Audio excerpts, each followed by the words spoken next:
There you are. So I'm the one who will be taking you through this class. And the class is so much practical.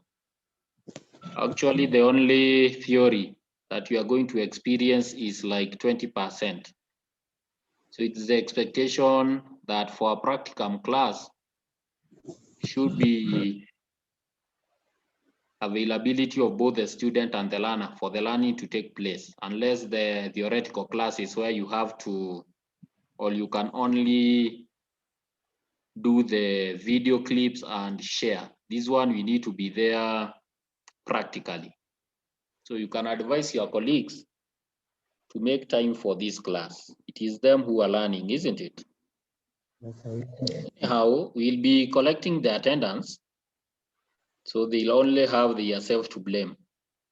So we are looking at the accounts for insurance firm, and basically financial reporting will, the unit is basically, as the word goes, it is financial reporting.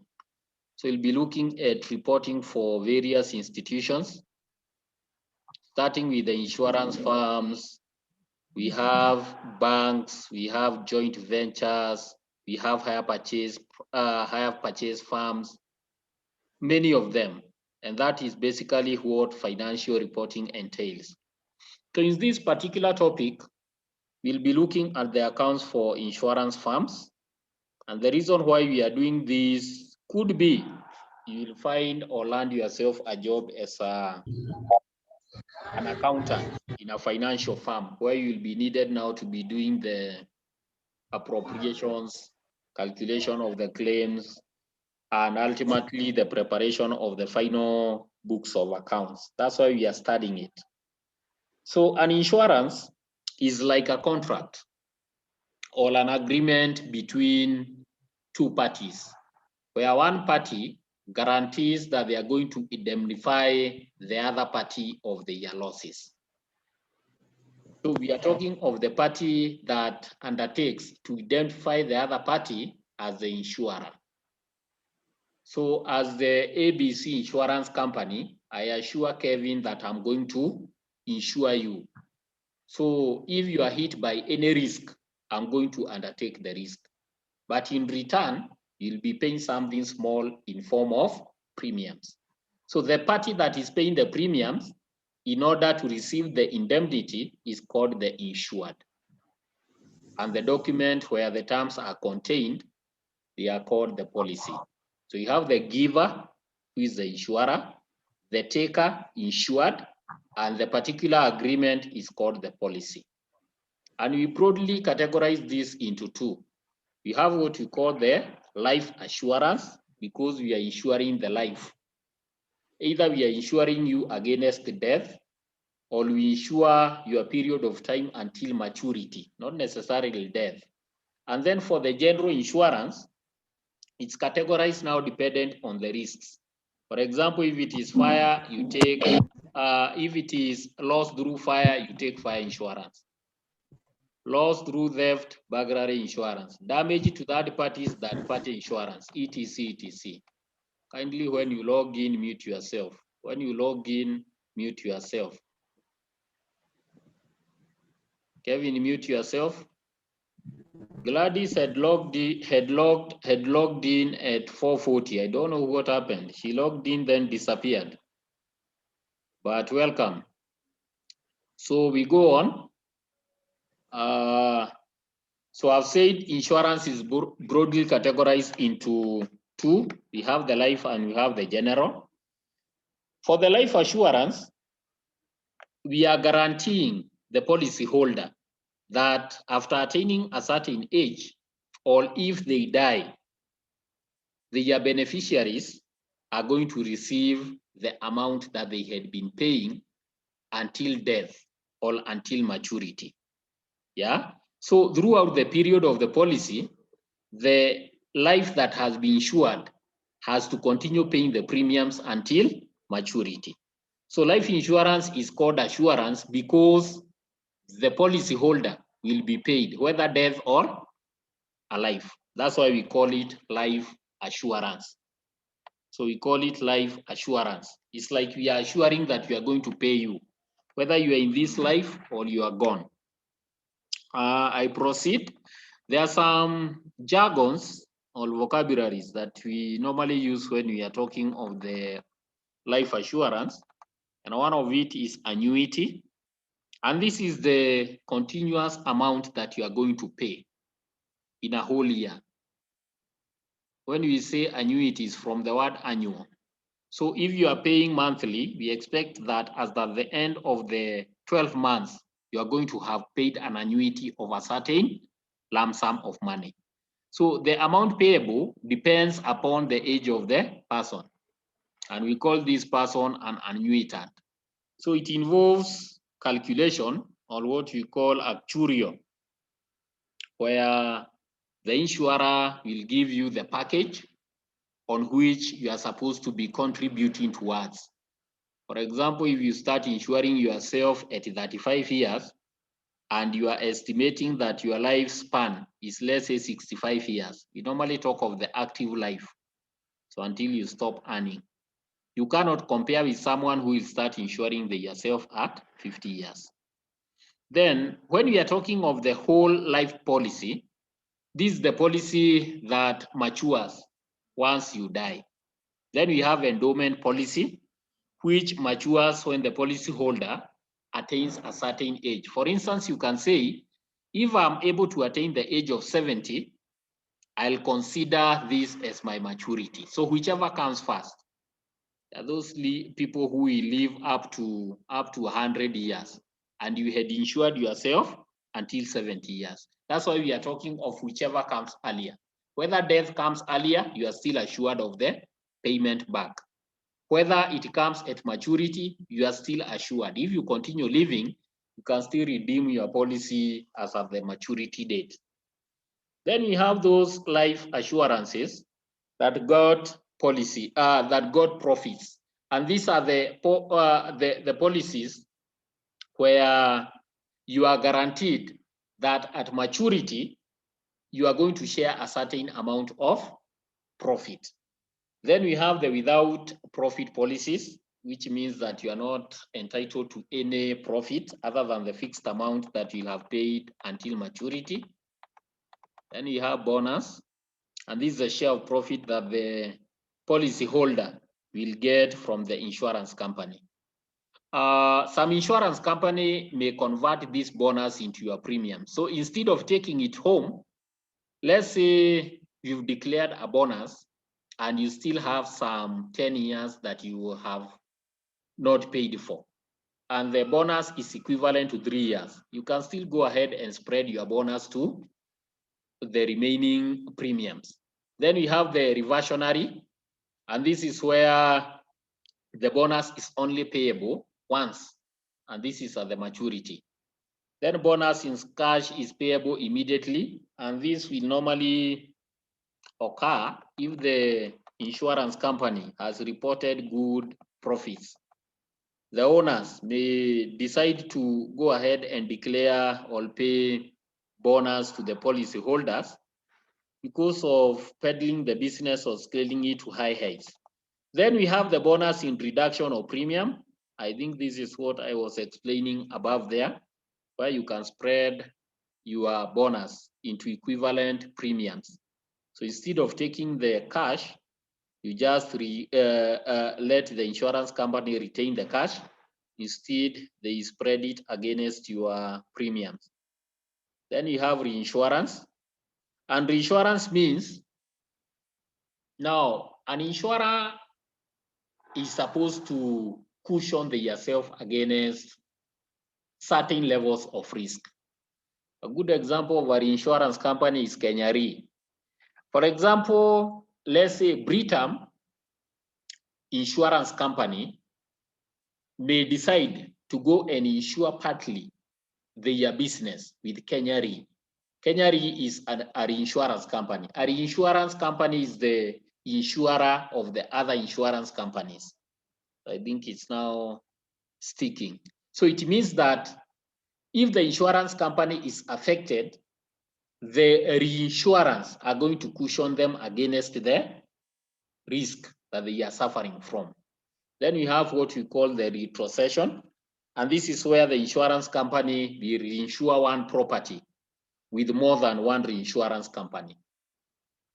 For example, in the aviation industry, which is very risky, you may find KQ reinsuring the aeroplane, the Embraers 777, which is the latest, with different insurance companies. They are doing this just to make sure that they cushion themselves against the larger risk. Also, those people who are in the marine insurance is very sophisticated. Actually, you are supposed to provide for 100% of provision. Anytime the ship can sink and you lose everything that is in it. So we'll be coming to that. Then, now, when we are talking of the reinsurance, when a company reinsures some of the risk, the company receives a commission from the reinsuring firm. And this is what we call the reinsurance ceded. So it is an income because you didn't have that money that you are paid by the reinsurance firm.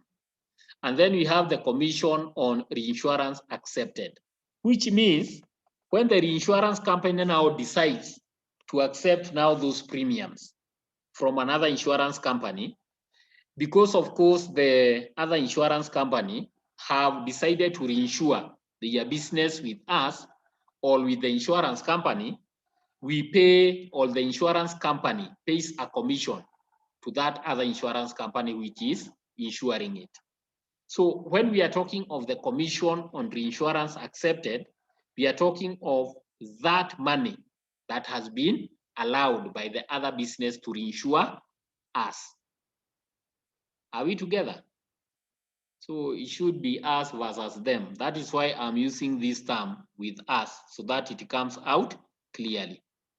So when we reinsure, we are paid by the reinsurance, what we call the reinsurance ceded. But when it is with us, we are supposed to pay the other company that is insuring with us a commission on reinsurance accepted. So it will be an expense that we have to incur. And expenses are supposed to be debited in the revenue account. We'll be coming to that later on. Then we have surrender value, and this is the amount that can immediately be given back once you say that enough is enough. I don't want to continue with the payment of my premiums. So whatever you'll be paid is called surrender value.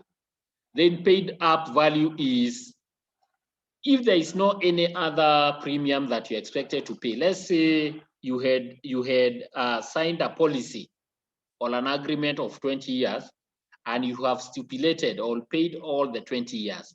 We'll call your policy as a paid up policy. And then we have claims.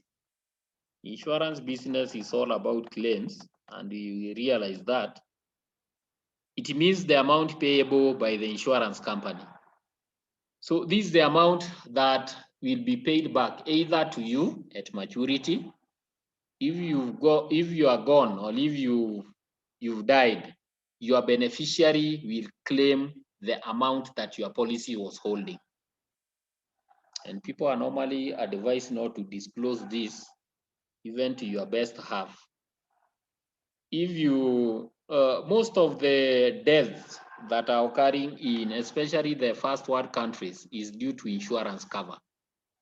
I realized that my wife is working with a good company and she has gone ahead and insured her family. And the value of the insurance, let's say, is 100 million. I'm here, we are languishing in poverty. So it's very easy to organize some hitmen to kill my wife and I go and claim the 100 million. Are you getting? That is why you are supposed to keep this as a secret. We've seen instances where wives try to kill their husbands so that they benefit. So you can imagine, and human beings can be gross. So annual accounts of a life assurance business contains the revenue account, which is supposed now to stipulate what you are receiving. But we don't normally call it as revenue because it's not really a revenue. Actually, this is an amount that is unexpired. Because when we cover a life, you cannot compare a life with a plant or machinery or a building. Yeah. But either way, we call it a revenue account. Then we have the balance sheet, or what we call the statement of financial position. And in this case, we don't prepare the other important book, the profit and loss account, or what we call the statement of comprehensive income. Reason being, we are not doing any business with the life of individuals. It's like medical. When we'll be preparing hospital accounts, you are not supposed to make profit or a loss with the life of individuals. The nature of the business is on trust. You are supposed to protect people's life, and then you enjoy something small. So accountants normally call that profit, but for purposes of respecting human life, we don't prepare profit or loss account in the life assurance business. But for the general insurance, we are coming to that. So there is the format.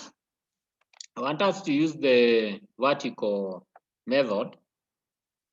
But what you are supposed to know is that all expenses are supposed to be debited, and any form of income or any revenue is supposed to be credited, just like in the normal business accounts. So I want us to look at some of these terms that we are using here. I've explained some of them. So you can see all the incomes are being credited, or you are putting them on this end, and all the expenditure items are being debited, or rather they are being put on the left-hand side of our vertical presentation, or the vertical method. If you are using the horizontal method or the capital T enlarged, you would have seen that. So on the debit side, we have the expenditure items, and I've explained what claims are. This is the money that you are going to receive at maturity. Annuity is any amount that you are giving out. Now, you may think it is an income, but to us, take yourself as the insurance business. So this money that you are receiving, unaiweka mahali ndio ulipe huyo mtu akikufa. So it's an expense. Are we there? It's an expense. Then surrender value, it's also an expense. I've said that this is the one-off cash that you are going to pay when someone withdraws. Bonus in cash is also an expense. Bonus in reduction of premium. And this is where, now instead of paying bonus in cash, the company may decide that you forfeit some payments for several months. So it's like we are giving you a holiday. Let's say you normally pay 10,000 per month as your premium. The bonus is equivalent to 30,000. So we'll tell you rest for 3 months. So on our side, it will be an expense that we have to incur as the insurance business. So kindly note that. Then we have the management expenses. Of course, there are those people that we are paying, offices, etc. Then we have the bad debts for the claims that will be unpaid up. There are those people who will pay. At some point, they get tired. They will not see any use of paying. So because we had provided this in our books of accounts, then we have to provide for those bad debts. And of course, paying the taxman, among other expenditure, all the statutory deductions. And then the last but not least, we have the life assurance fund. So look at what it is. I want you to be very keen. Can put color red for emphasis. And life assurance fund will be the difference between credit and debit. And the difference is now what will tell us whether we are in business or not in business. Are we together? So the difference between the credit and the debit side of the revenue account is not profit. It's what we are calling the life assurance fund at the end of the period. So when we'll be opening our books in the subsequent year, we are supposed to fill this amount as life assurance carried downward. And once we carry it downward, we are supposed to bring it forward. We'll come to that. When you join, kindly mute yourself. You go to the credit hand side of the revenue account. And I said credit hand side, we are going to have income items. So we have the life assurance fund, and this is at the beginning of the period. So remember, we are closing, and the difference between the credit side and the debit side is what we are posting as a life assurance fund. So our carry downward will be our brought forward on the credit side. Are we together? Assuming that this is a going concern business. Then we have premiums. Premiums contains the premiums that we received from our customers. Then we deduct the premiums that we are going to pay for reinsurance. So recall the reinsurance accepted. We are going to pay that. And then the premium received during the accounting period will be added to the outstanding as at the end of the period. So we are going to have 4 items. We have the opening, we have what we have received during, we have what we are paying to reinsure or the reinsurance accepted, and we are having the outstanding as at the end of the period. And the reason why we are getting this outstanding, not everyone will insure their self on 1st January. Assuming our financial year is running from 1st January 2020. As at the end of 31st December 2020, we are going to have the life assurance fund. Yeah, there are those premiums that are continuing to be paid, but the year is not yet over. So we'll be talking of the outstanding premium as at the beginning of the period. And then, of course, whatever you are going to reinsure with the other insurer will be deducted. This is an expense. So we are going to deduct it to get the actual income. And this is for prudence reason. We don't want to overstate. So we are deducting on making sure that we post everything as at the end of the financial period. Then you have what you are calling the consideration for annuities granted. So any lump sum that will be received by the insurance company in lieu of granting annuity, we call it a consideration. So the annuity that will be granted has to be shown as an income on the credit side of our revenue account. Then we have the interest, dividend, rent. These are incomes that the insurance company is receiving. So if the life insurance company has received any interest because of the dividend that was earned, or let's say they had invested the premiums in, let's say, real estate, and this normally happens. If you go to Old Mutual, UAP, they own most of the buildings in this town. Of course, they are trying to put the investment in illiquid form to avoid the embezzlement of the fund. And it is really huge. Some of it, of course, to meet the almost immediate claims, they invest them in what we call the interest trust. You have the mutual funds, etc. We'll be coming to that later on. So any interest or dividend or rent that will be declared by the insurance company, of course, that will be a revenue, and it's supposed to be credited on the revenue account. Registration fee. To avoid idlers, if you want to get any information in these insurance companies, most of them will ask you to fill a form and pay 500 shillings. Being registration fee is a form of course, income. And then reinsurance. I had explained what reinsurance is, and I said that when a company accepts to cushion another insurance company against a risk, we are passing that risk, and this is what we are calling reinsurance. It's like we are insuring you and you are an insurance company, right? So the company which passes the business to the insurance company, to the other insurance company, will get the commission that I was calling the reinsurance ceded. And of course, the paying company, that will be on the credit side because it's an income. But the reinsurance accepted is an expense because we have to pay the company, and that will be debited in the revenue account. Any question? And I have a note before there. The expenditure side cannot be more than the income side. If that is the case, you don't have any reason of being in the business. You can only prove your existence if your incomes are over and above your expenses. If they are less, it means that you are going to fork money from your pocket to meet some of the outstanding claims. You have the balance sheet here, or the statement of the financial position.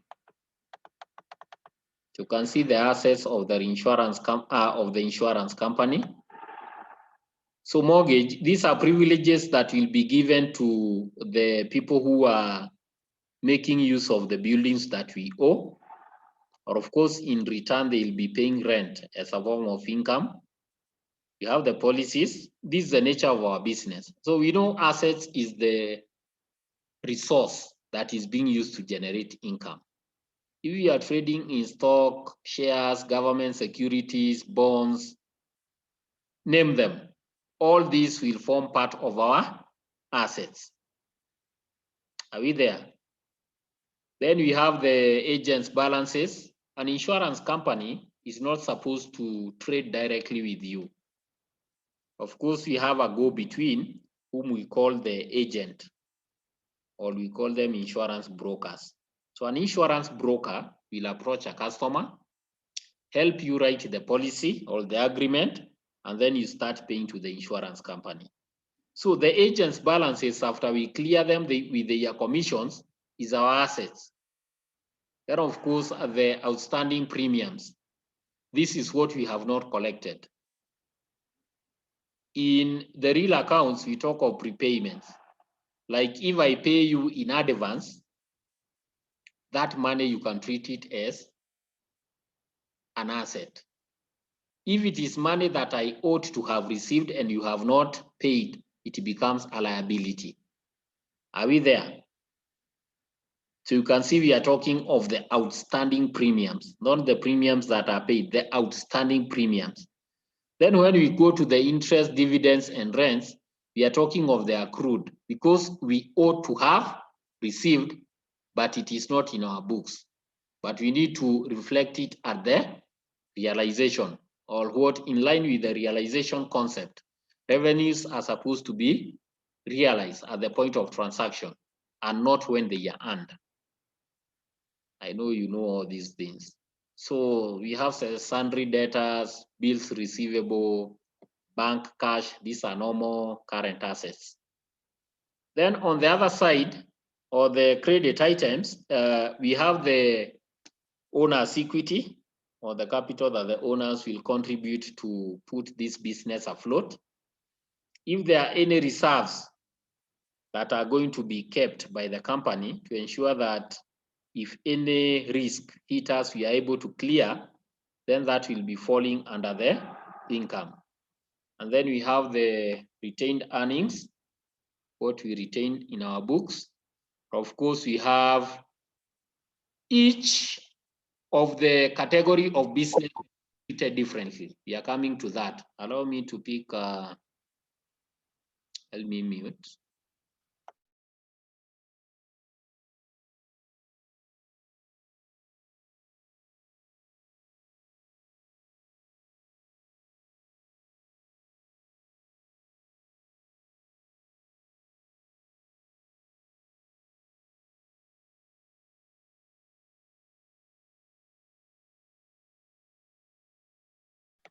So sorry for that. So we go on. Lagzin Kosge, welcome. Do you have any point of order? There's someone who is marking my whiteboard. Who is that? You have a question?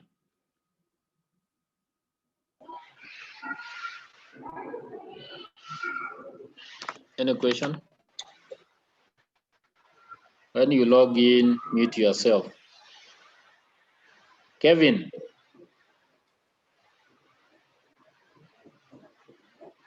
Can also mute you from this end. Any question?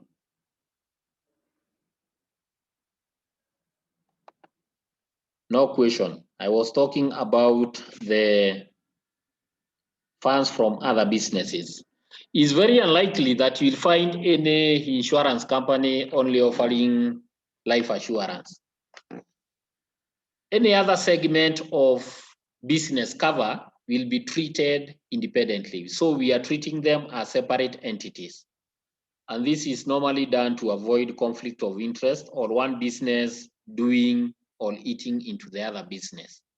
So the reason why we are talking of fire as a different cost center is because if there are risk of fire, we are going to eat into the fire's account. Marine insurance, marine account. So all these are the other businesses. If, for example, we are offering vehicle accident cover, we are going to have the vehicle accident cover as a business. Of course, we have all the other liabilities in form of debentures, bills payable, claims outstanding, annuities that are due for payment, etc., etc. Any question? I'm asking any question because we are done here. Any question? No question. In the interest of time, I'll go to general insurance, and then we get examples.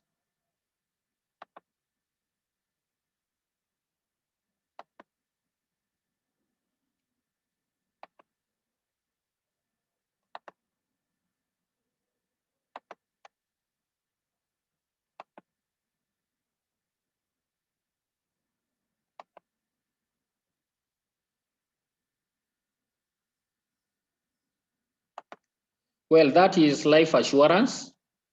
And I've said unlike, are we on? Am I sharing general insurance? This is our topic 2. I said insurance is broadly categorized into 2. We have life assurance and we have the general insurance, or the other categories of insurance. And the reason why we are classifying them into 2, life assurance has to be paid, whether you are dead or alive. But for the general insurance, there are mechanisms or there are procedures to ensure that the claims are not adulterated or are not misused, right? In the life assurance, we've said that we are not posting any profit. Actually, what you are having is life assurance fund. Carry downward, then we bring it forward, awaiting for the maturity period to pay to either the beneficiary or the owner if they are not dead. So revenue accounts are again drawn up when we come to these individual businesses. But in this case, we now post a profit or a loss. And this is very clear because we are not gambling with anybody's life. So the distinction between the 2, the life assurance and the general insurance, the balance brought forward in life assurance, we are calling it the life assurance fund brought forward. When you come to general insurance, we call it provision for unexpired risk brought forward. Why unexpired risk? Let's talk of motor vehicle accident cover. For a year running from 1st January to 31st December, there are those car owners that will come to cover their vehicles against accident in January. Some will come in August, some November, some December. So when we are talking of provision of unexpired risk, we are talking of those people whose premiums cannot cover the entire year. So we have to provide for the remaining part of the year. Whether you can buy a car today, uende uchukue comprehensive insurance, kesho ifanye accident. If the value of the car, let's say, was 2.3 million, and the size of the comprehensive cover is, let's say, 50,000, you have only paid one installment. Insurance company cannot start telling you, no, you know your car is new, what not. No, they'll have to pay your car, which is 2.3 million. So when we are talking of the provision for an expired risk brought forward, these are the premiums that are not up to date. So you have to provide for that. I've said for marine insurance is supposed to be 100%. For the other insurance, if you look at this point, I'll explain it down here. It's good to handle it right now. So I'm talking of the unexpired risk that we are bringing forward. So we are saying, unlike in life assurance, the policies in general insurance are in force for only 1 year. So I expect once 1 year is fully amortized, next year, if your insurance was clearing in December, January, you are supposed to renew your insurance cover. Are we together up to that point? In other words, there is no provision for future liabilities. So we can only provide for the unexpired risk. So if your insurance is remaining with 3 months, we can only provide for 3 months. 6 months, 6 months, because it will expire as at the end of that period, and we expect you to renew. So policies are issued throughout the year, like I have said, some January, some Feb, some August, some December when we are closing the books. So you cannot tell the customer, come in January, you know we are about to close our books. They are going concern. So a provision must be maintained to meet the claims if they come our way. And I've said for marine, for marine, we provide 100%. For the other types of businesses, burglary, life, not life, burglary, accident, third party, etc. The provision is supposed to be 50% of the net premiums. Yeah, but by the law, the provision for an expired risk is pegged at 40%. Yeah, so when we are talking of the unexpired risk, kindly note that these are the insurance that have not yet met the 1 year threshold. But anything can happen between today and when they are attaining 1 year. That's why we are providing for that. Then we got general insurance reserves, and these are the reserve is when you put money to cushion yourself against any uncertainty. So when we are talking of the reserve or the premium that have not been paid up to date and providing for such a case when we can be hit and that money is not available, the reserve will be replenishing for the premiums that are yet to be paid. In life insurance or assurance, an amount is drawn out as profit or loss to be transferred to the profit or loss account every year. So no amount is declared as profit or loss. And I say the reason of doing this is because you cannot equate any person's life with a profit or is in the best practice of respecting life. Otherwise, there are some calculations that will be done to ensure that the valuation is equivalent to the number of years that you've been giving or you've given your premiums. And this is what will be taken as life assurance, carried downward, then brought forward in the subsequent years. Then the other difference in general insurance business, a separate revenue account must be prepared for every class of business. And that is why in the format above, we were talking of different segment of the business. So if it is marine, we have marine insurance books, we have accident insurance books, we have third-party insurance books, burglary insurance books, etc., etc. Let me now go back to the general insurance. Now, when we come to the general insurance, there are more jargons that will be used here. And these jargons are explained here under. So you can see the insurance business is all about claims. So when we are talking of the revenue, we want to know, did the claims exceed our incomes? If they exceeded, of course, you are going to realize a loss. But if the claims are less, which should be the case, than the incomes, then we are going to post a profit. So the reserve for the unexpired risk or the provision for the unexpired risk will be our fund balance that is being brought forward here. Yeah. So that fund balance that we are going to carry forward in our subsequent books of account is what we are calling the unexpired risk. We'll be coming to an example to avoid all this confusion. Yeah. Then we have the additional reserves, which should be maintained for the unexpired risk. I've explained that. Now, we come back to our insurance. All insurance companies are supposed to reinsure their businesses with another insurance company. And the insurance of insurance companies is a good example is Kenya Re, we have Africa Re, East Africa Re. Those are examples where the nature of business is reinsuring the other businesses.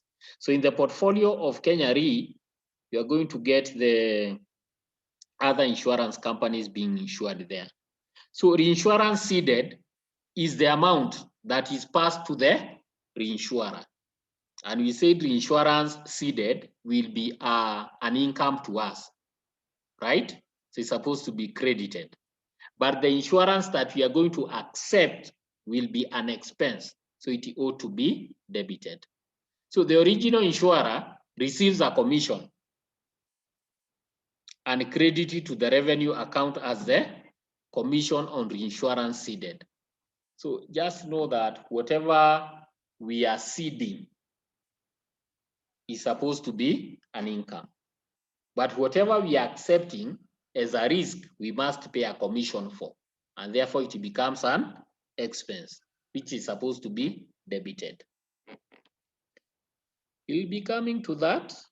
Any question on ceded or accepted? So here we are.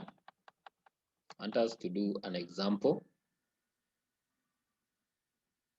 We've been given White Shield Insurance Company. We've been given the several segments of the business. So we have the engineering insurance, motor vehicle insurance, personal accident insurance, marine insurance, etc. Then we have the additional information, depreciation, etc. Then we've been told that the company calculate an earned premium on the following basis. So 30% of engineering reinsurance premium, 25% of motor vehicle insurance, 40% of outstanding claims. This one we are going to work out from the insurance premium, provide for auditor's fee, provision for depreciation, etc. So this is taking us to the question, and we are required to prepare general insurance business revenue account, then statement of comprehensive income, if you like profit and loss, and then you have the statement of financial position as at 31st. So I want you to go to the, that's to start interacting. So I want you to go to the portal, open the question from the portal so that we go together. Open the question from the portal.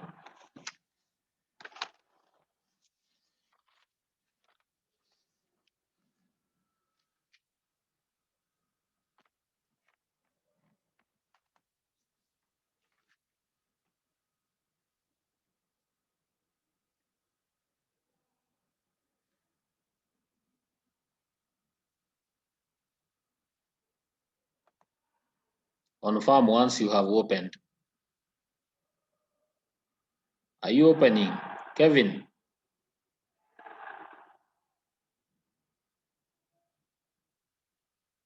Use the class rep for this group.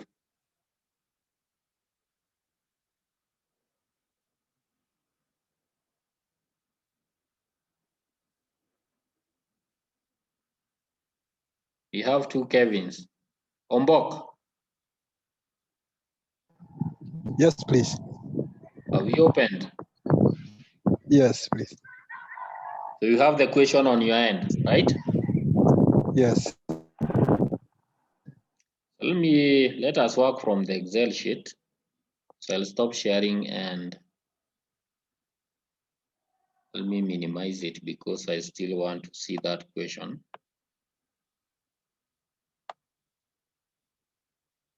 We start with the revenue account.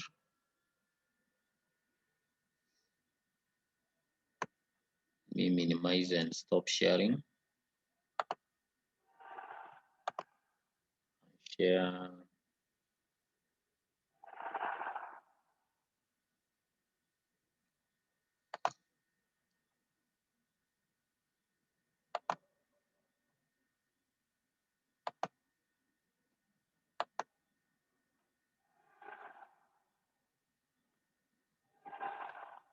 So here we are. Here is a revenue account. Can you see it from your end, or it is so small? Are you able to see it? Can I increase the font?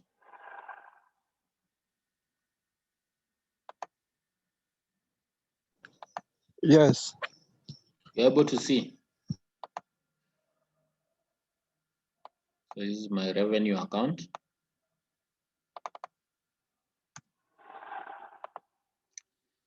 So in the revenue account, we have the different segments of the business. Give me the segments. Of course, this for the year. The year is ending on 31st December. I should have indicated the name of the business. Let me just pick it from this end. Control copy.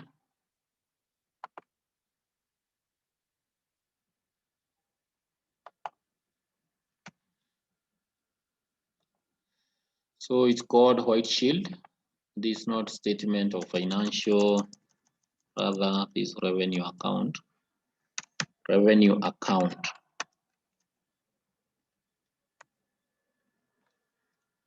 And this is for the year ended, not as it for the year ended.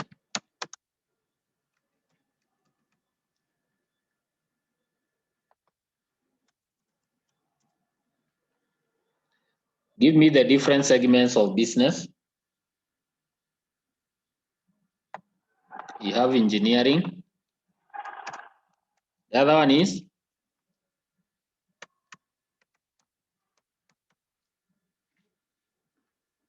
good people. You need to, hello? Yes? Gemma? Mm-hmm.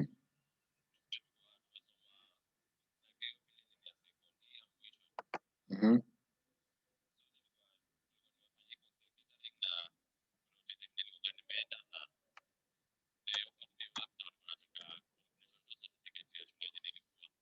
Mm-hmm.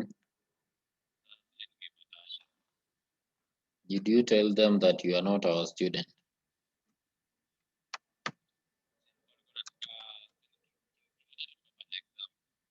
Mm-hmm. See, then you are supposed to take that certificate. You are telling me you took an exam, isn't it? You're being examined by NITA. So it is NITA that is supposed to give you the certificate here. Yes, actually it's not a certificate, it's called a trade license. Yeah, so once they give you the trade license, You're supposed now to take it to your employer. Yes. Yes. Did you pass the exam?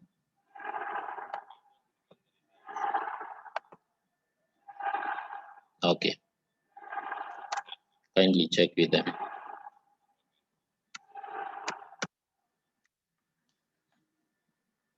Sorry for that. I was multitasking. So those are the different segments of the business. Is the revenue account. So can we start doing the entries? So you want to know the net premiums that were written that year. Yeah. Remember, we are starting with the credit side of the revenue account. You have the format. I shared the format in our topic 1. So can we start with the net premiums? Give me the net premiums. Guys, are we together? We have the net premiums that were written. For engineering, I can see we have 40,000. For motor vehicle,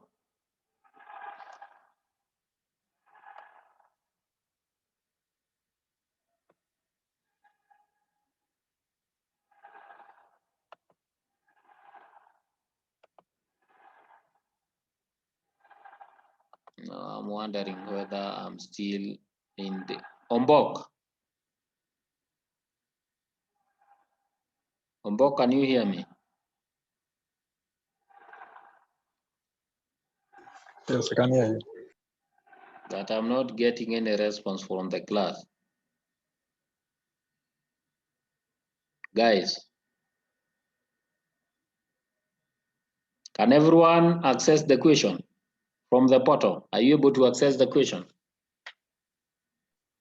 No, teacher. The question is in the note. Unmute. Alternatively, I can post the question for you on the label. Should I? So what were you people doing? I thought you were looking at the question.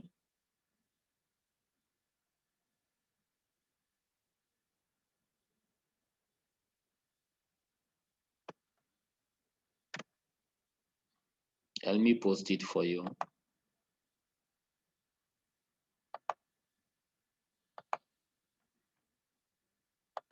I'm very sure whether I'm still online.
Can you see it on the label?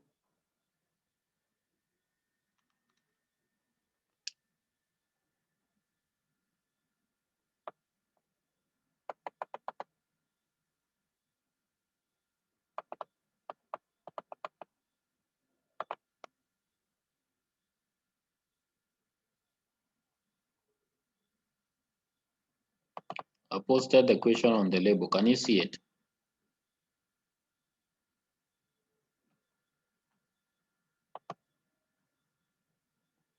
For those who are able to access the question, what are the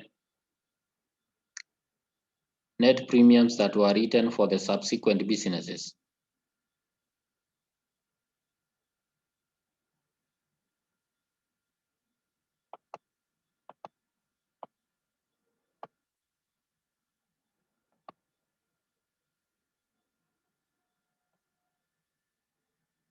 I think everyone is now sorted.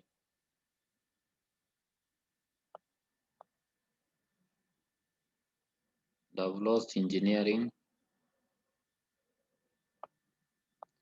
So this is engineering.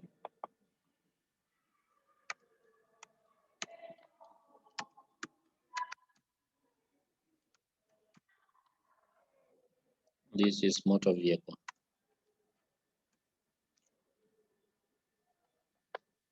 So for motor vehicle, you have 64,000. You go on. For personal accident,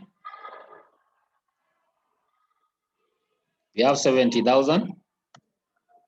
For marine,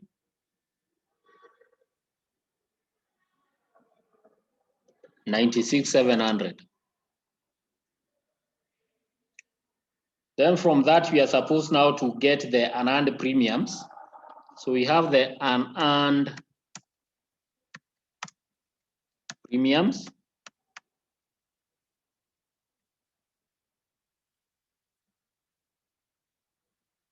On first, the year is, what's the year for my question? Was it 2019 or is something else?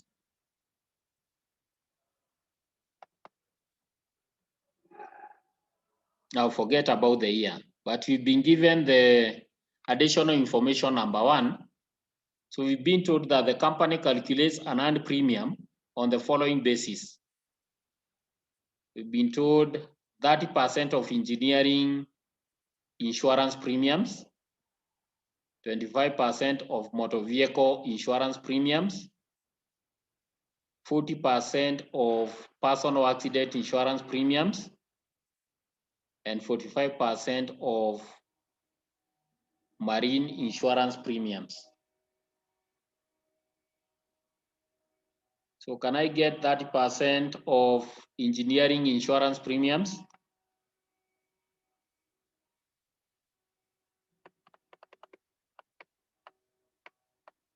What's the 30% of that?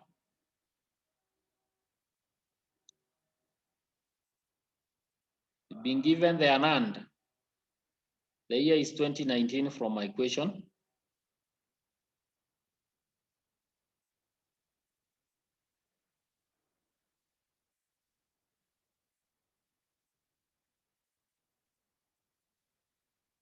Guys, if you continue keeping quiet, I'll give you this question as a challenge. You go through it, then we go through it together. If we cannot do it together in class.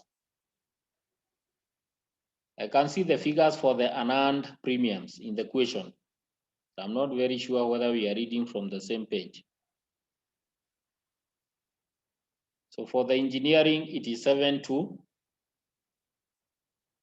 For motor vehicle, it is 8.5. So this 7.2, the year is 2019. So here we have 7.2. Then we have 18.5. Then for the personal accident is 10.4. Then for marine is 24. Yeah.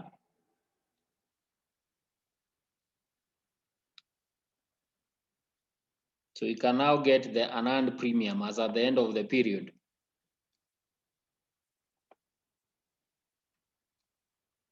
The end of the period will be 31st December. This is when we are closing the books.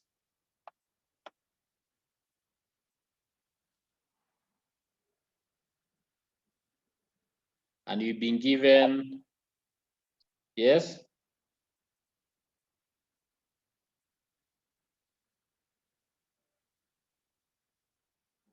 So the first one is 30%. So you are supposed to subtract, because this is what is unearned as at the end of the period, for us to get the net earned premiums, isn't it? So all these amounts are supposed to be in bracket. What is 30% of 40,000? What are you getting?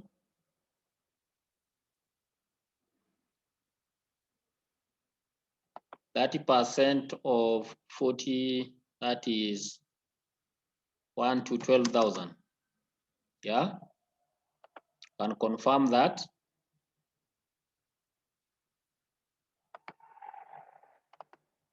Then we've been told, the additional information, number 1, 25% of motor vehicle insurance, 25%.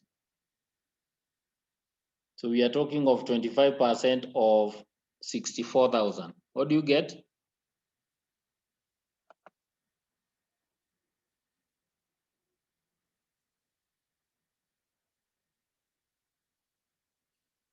What do you get?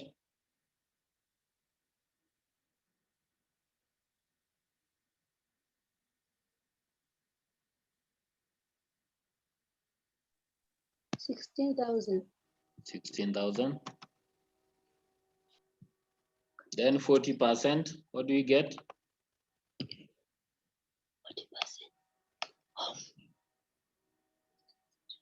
Of 70,000. 70.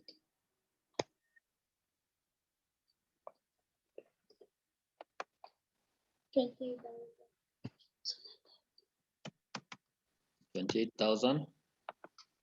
Then the last one, 45% of 96,700. 96,700. For the 43,550. Who has acquired? You are getting 43,515, right? Should be getting the totals. You need the totals.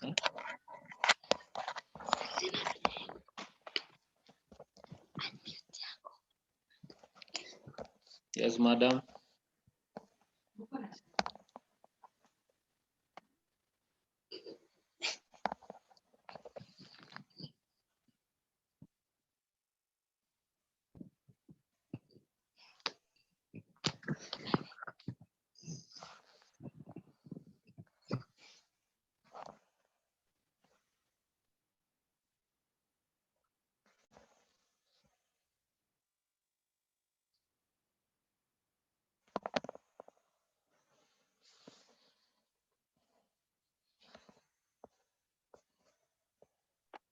I got distracted. We go on. So we can now get the net earned, right? Yes.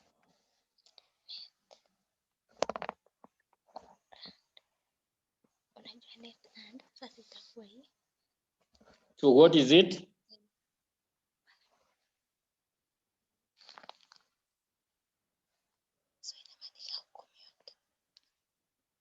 Can you add all this? What are we going to get?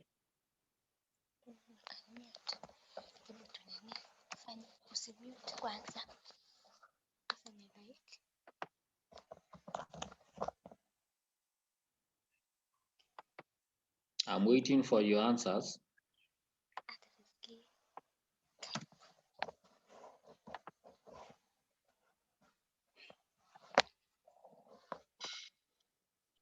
So that will be our net earned, and put that amount in bold.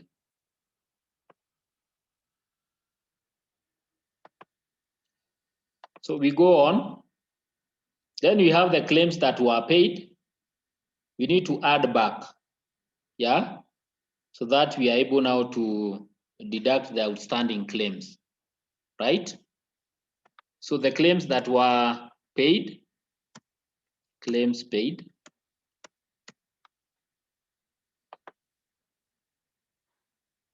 Give me the claims that were paid. They are there in the question. You just need to give me.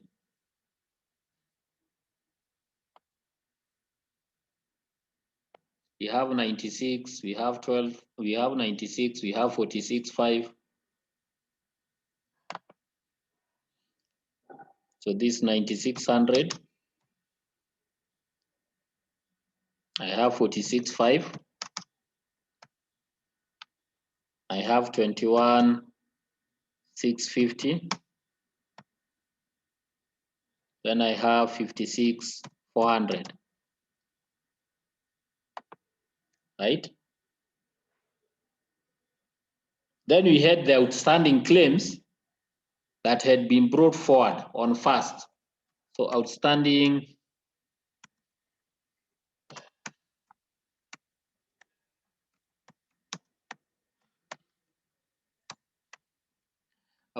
claims, this was on 1st January of 2019.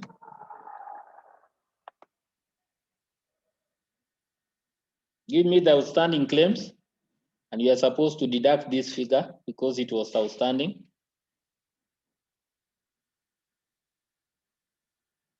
Again, I can fetch that directly from the question. I have 1,4, I have 24, I have 3,6. So this is 1,4. Again, this amount is supposed to be, we are deducting, supposed to be in bracket. So we are talking of 1,4.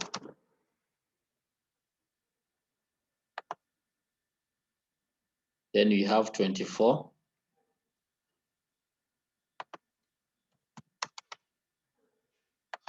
If we were on face-to-face, we would have completed this question a long time ago.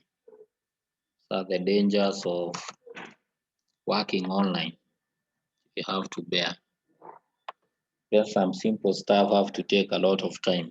So this is 13.5. Confirm the figures for me.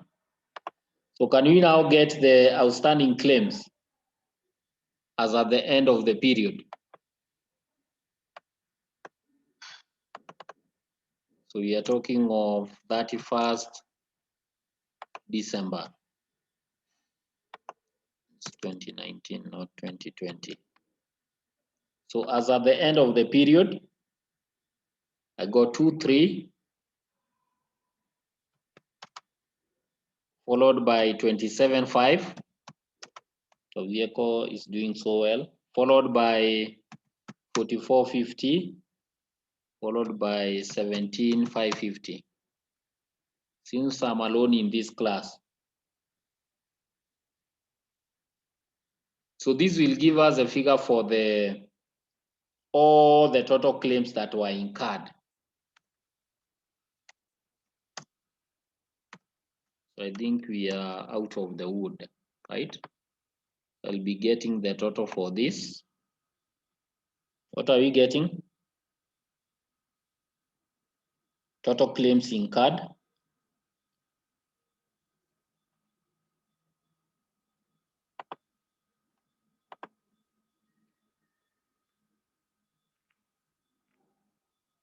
I have additional information.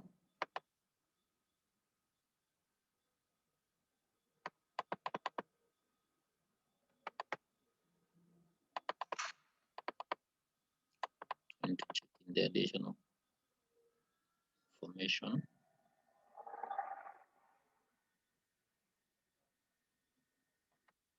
So we have nothing to add. So we work with what we have. This is 9.6. I'm on my calculator. Those people, I don't know where people are. -1,4. I add 2,3. So I'm getting 10.5. The first case.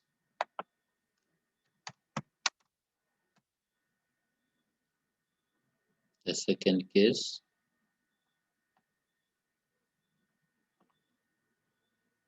I'm getting 50,000. Third case 22.5.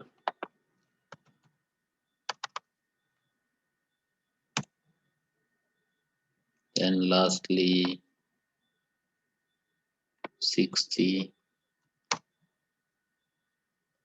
for 61.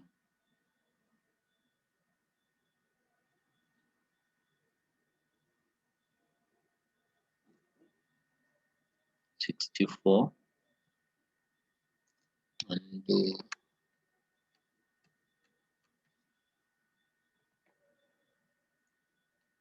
what was the figure here?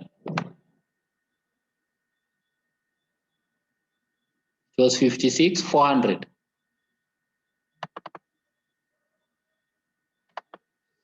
I went to the wrong cell.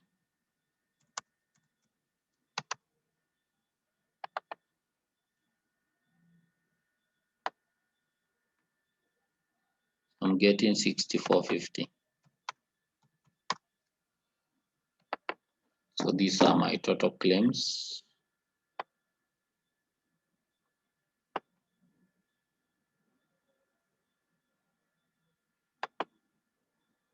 So from there, I'll want to know what is going out as commissions. Yeah.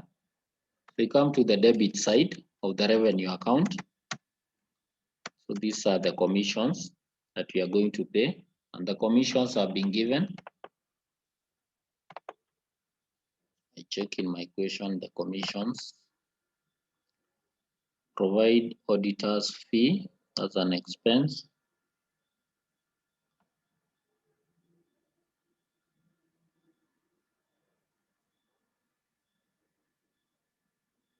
So I have the expenses to management, commissions, 7,212,4.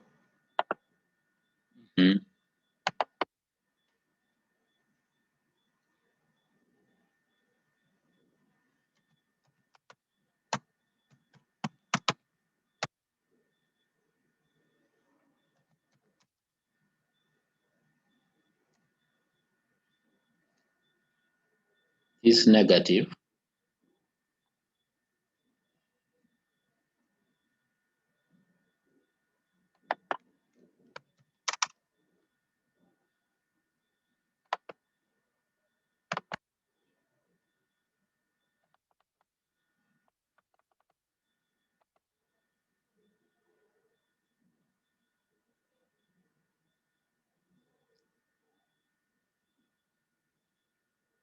Because it's a credit balance.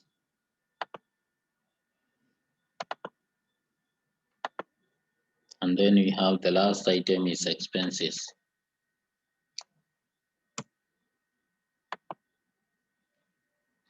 Management expenses, expenses of management.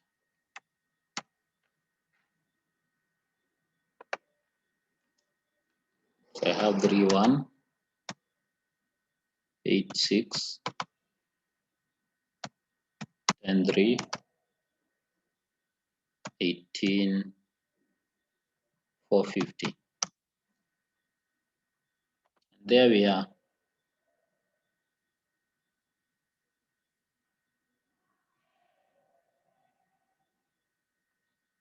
So this will give me the total expenses so that I net off to know whether you are running at a profit or at a loss. Total expenses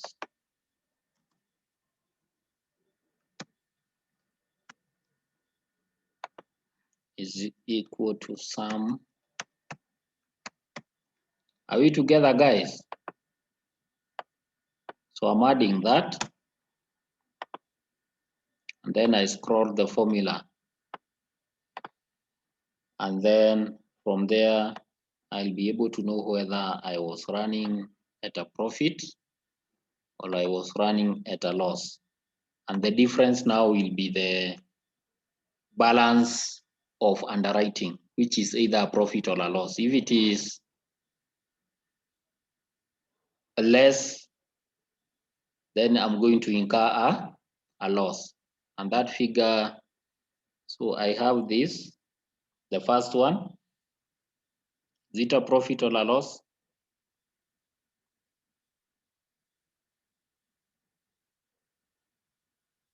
The first one, is it a profit or a loss?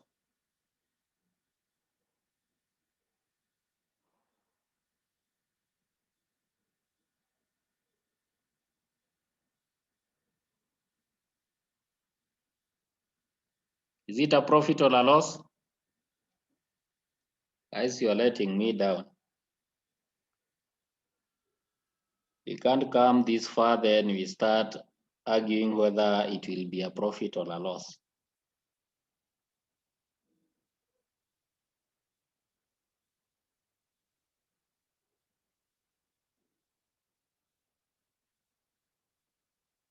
What are you getting?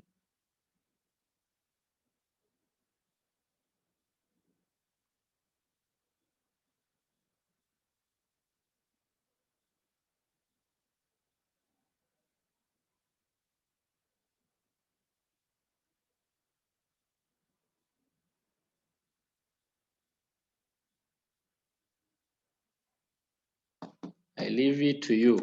You tell me whether it's a profit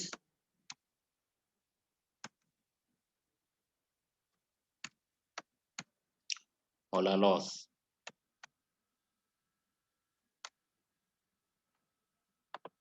And fair enough, I can post this. Let me get the totals before I post it on your end. So this, get the sum, because this will help us to know the amount that we are going to transfer to the statement of comprehensive income. I scrolled the formula. I think that will be in a position to help us to post. You're going to get on the other end. I can copy this for you.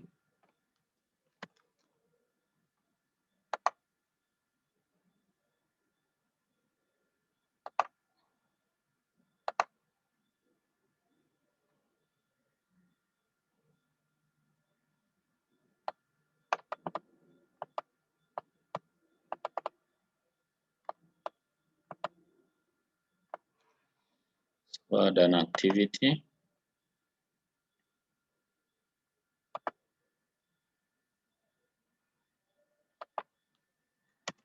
Is it profit or a loss?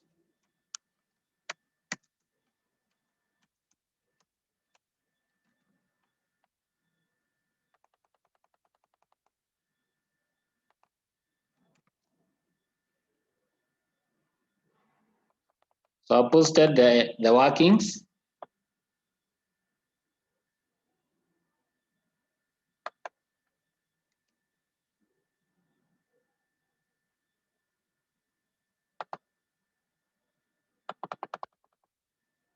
Any question?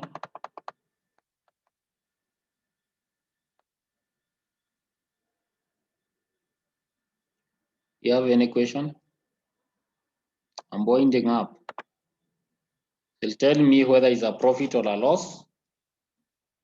Then from the format, once we get the revenue, we'll ultimately get a revenue even if some of the items, that is the figure that will be taken to our statement of comprehensive income, or what we call the profit and loss account.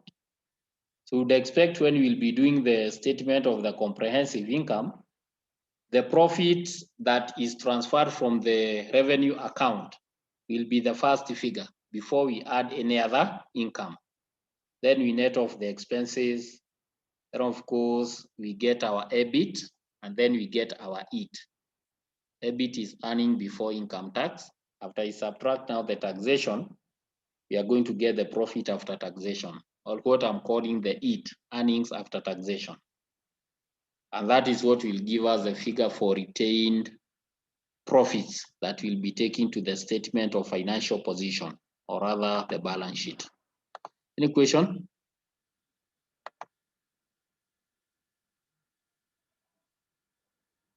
Seems we are good. So I'll stop to share and end the meeting. Enjoy your evening.